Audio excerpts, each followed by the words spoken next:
Vous êtes plusieurs à m'avoir posé la question de c'est quoi le syndrome du défilé thoracique? C'est quand il va y avoir une compression ici, au niveau du défilé thoracique. Fait que le défilé thoracique, c'est au niveau en dessous de la clavicule.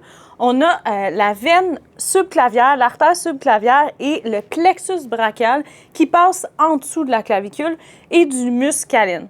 Fait que des fois, ça peut venir se comprimer puis causer différents symptômes.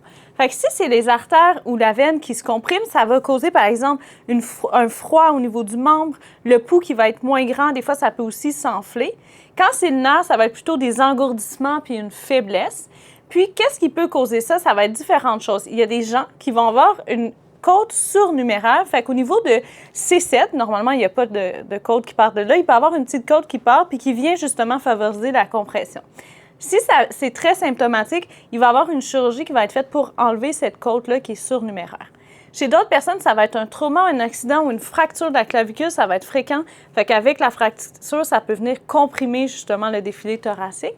Puis dans certains cas, ça va être des mouvements répétitifs au gym, par exemple, qui va venir causer ce symptôme-là. Puis pour le diagnostiquer, il y a différents tests qu'on peut faire. Entre autres, en clinique, on va dire aux patients, là, je ne suis pas capable de le faire avec Oscar, mais de venir plier, de venir mettre le bras vers l'arrière en rotation externe, puis de faire des mouvements de la main.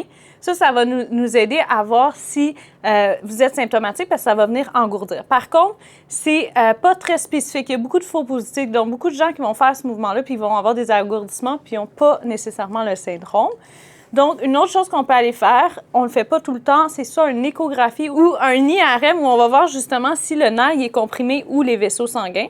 L'autre chose qu'on peut faire, c'est un EMG, fait aller voir si les nerfs conduisent bien.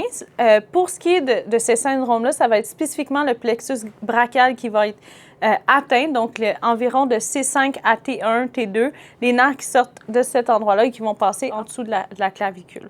Donc, si ça vous arrive, les traitements, la plupart des cas, on va tenter de rester en conservateur, on va dire, ça veut dire la physio, la kin, fait qu'ils vont vous aider dans vos mouvements à renforcer les muscles autour pour diminuer la pression à ce niveau-là. Ils vont aussi aider dans les étirements puis vous aider à bien faire vos exercices pour éviter d'être symptomatique. Puis c'est vraiment dans les cas plus graves ou très, très symptomatiques qu'on va aller à la chirurgie, mais c'est assez rare. Donc, j'espère que vous avez appris quelque chose, puis que si vous avez le symptôme, ça vous aide à mieux le comprendre.